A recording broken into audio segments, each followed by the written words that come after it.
What up, y'all? It's your boy Ben here, and welcome back to another Pokemon Pocket video. And today we're diving into the meta. We're looking at the rises, the falls, and everything in between as we continue to see some shift in the meta as to what are the best decks to play out there. Alright, let's go ahead and get into it. And before we get into everything, y'all, it's the final countdown. Only 10% of you who are watching are subscribed. So go ahead, hit that like button, subscribe, click the notification bell button so you do not miss out on a thing, because we can still hit 10,000 subscribers, and I can't wait for that to happen.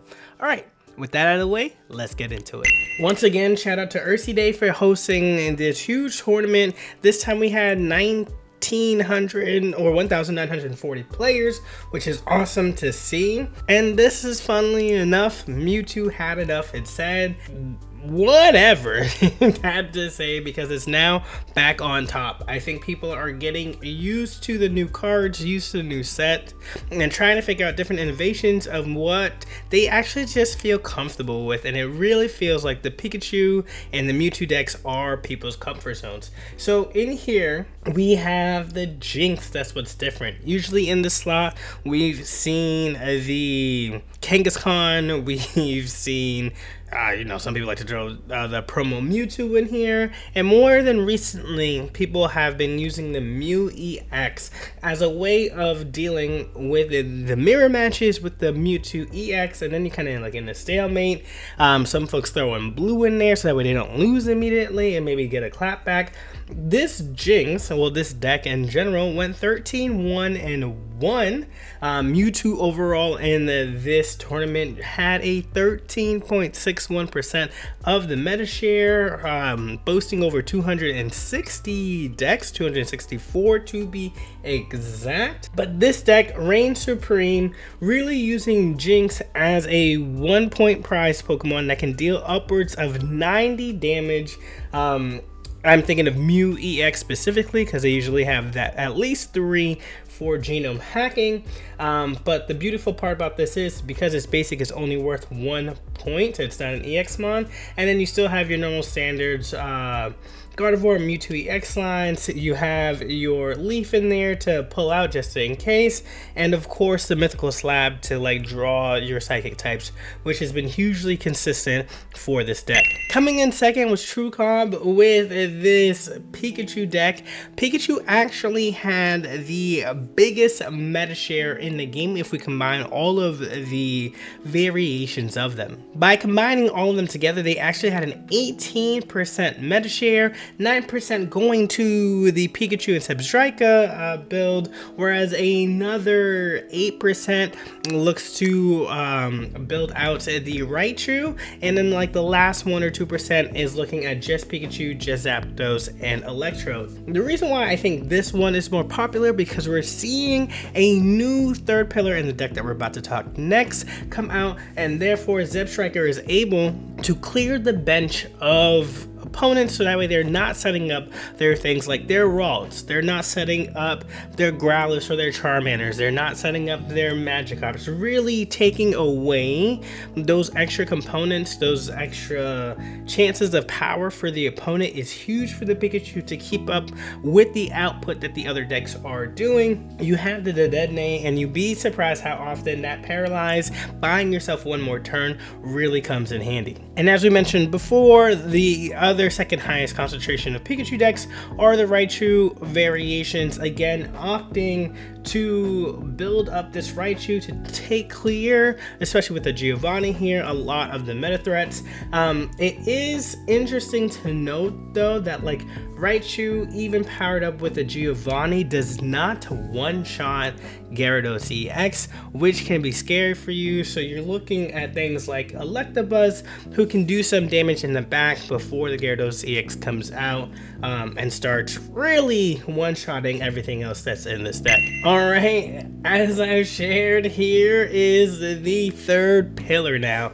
Definitely overtaking Charizard and the Arcanine build as kind of like the top 3 between Mewtwo, Pikachu, and now Gyarados EX. This deck had the highest meta share inside this tournament, meaning that it was like 13.71%, 100%, holding the most amount of decks represented, 2 decks above the Mewtwo with 266 decks involved in it, and it came in the top 4 placing. So I really think Gyarados EX is here to stay, and it'll be very interesting to see if Gyarados EX can outlast when our new expansion is set to come out at the end of January. But for the meantime, it's here, and this is exactly kind of the build that you're looking at.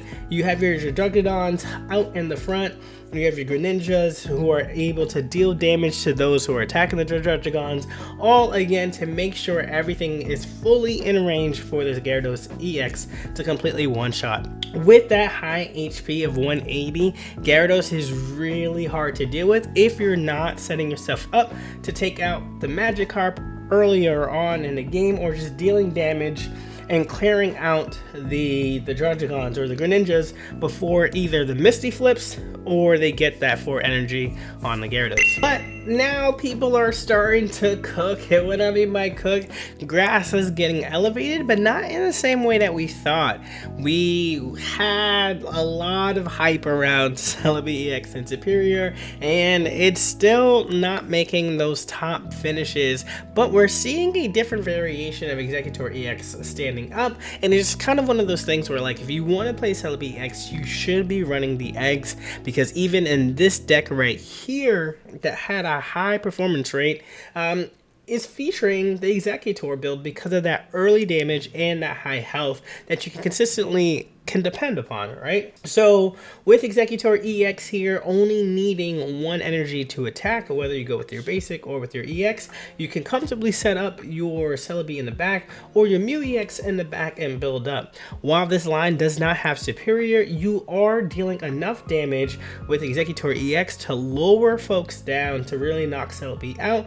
You also have your Ericas and your Potions and your Sabrinas to really sustain and play around with what the opponent is trying to do while keeping a healthy tank up front, getting ready to leaf out that Executor EX so that way you can then finish off what you need to with your Celebi and your Mew once they are online and ready to go. So that last deck and now our Arcanine deck both made it into the top 8. We'll definitely have to keep our eyes on to see if that Executor build will continue to be out here, but a tournament proven winner is the Charizard and Arcanine deck. It's very interesting to see them use Growlithe now as like another means. Before, you're typically only running 1 Growlithe, so you can have some more rooms for your items, but really banking on 6 basics here between your Charmanders, your Growlithe, and your Moltres. It seems to be huge for this deck, and really just trying to be more consistent to have your players out there. With the addition of Leaf and X-Speed, it's actually really nice because you're able again to pivot between your Moltres, your Arcanine, and your Charizards. You really want to get the Charizard and the Arcanine online, but sometimes you kind of have to get your Moltres to get at least an attack in and then bring it back out without sacrificing the energy, so that way you can continue to build later on in the matches if you need to. A surprise contender that was making splash, especially on that first day, going 10-0, knocking out a lot of those earlier decks that we were talking about, is this Primeape and Aerodactyl EX. It really feels like fighting is starting to find its home with this set, and as we continue to get more, it just feels like the fighting type can do well. And why is that? So we have the introduction of this Mankey and this Primeape, which allows you to take advantage of going first. It only requires 1 energy, so if you are able to evolve first, you have that and you're able to attack for 50 right away.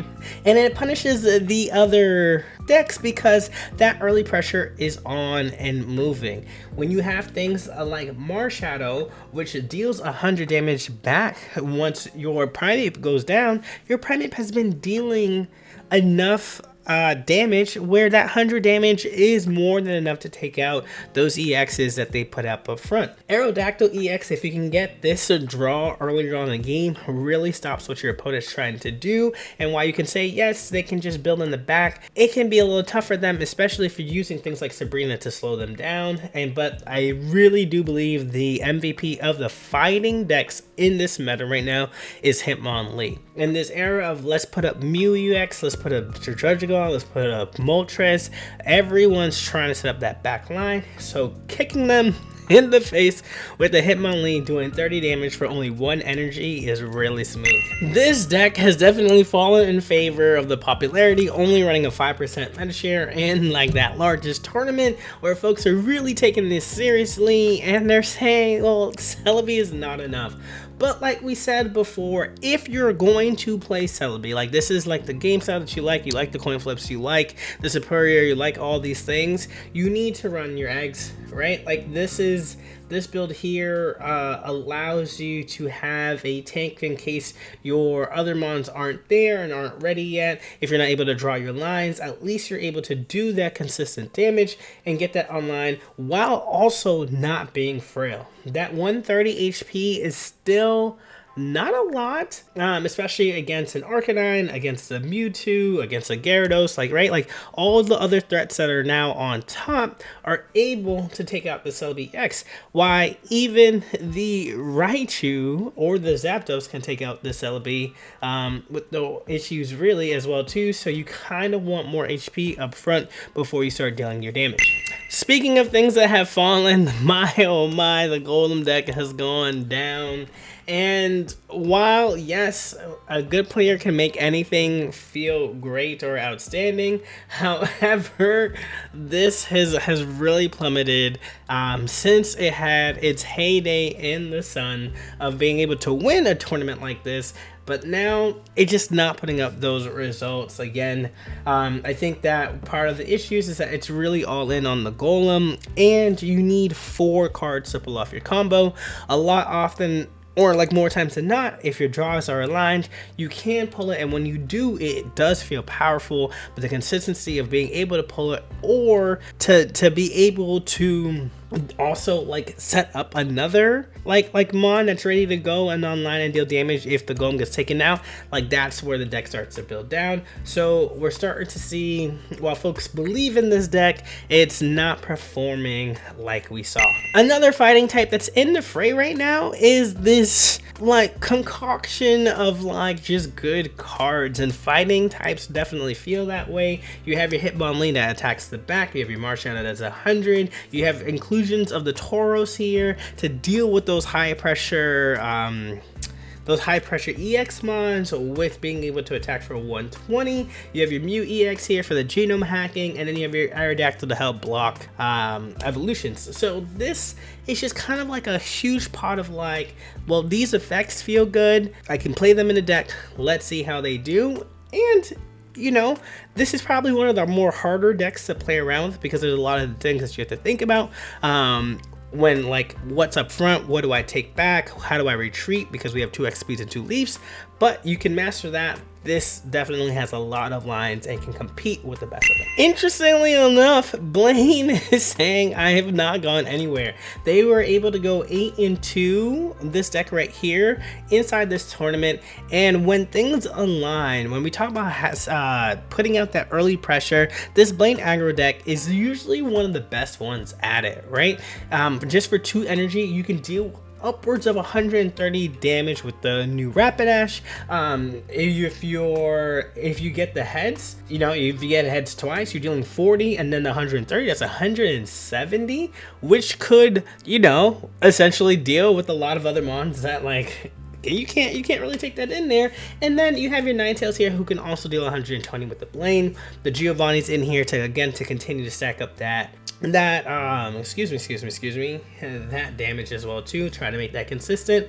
I probably would run 2 Sabrinas and 2 Giovanni's and take out both of the potions, but this person did well, you know, so try this build out if you're interested in this style of fast-paced attack quick deck. And another off-meta interesting cook here is Alakazam and Mewtwo EX. It was really funny because someone had asked me earlier, what if I decided to put these 2 together? And I kind of said it can feel slow because you're building up 3 energy on Alakazam, you're building up 4 energy on your Mewtwo EX, but with this Jarjanon that's up in the front, and with the Sigilyph that's also could be there to be used to draw your cards, you could find your pieces right away. The Mythical Slab definitely helps you find your pieces for your Alakazam line, so even having this stage 2 Mon that's in your deck can kind of get sifted through with your pieces here to find that, and that could be pretty sweet. This deck went also 8-2 inside this tournament, being piloted very well,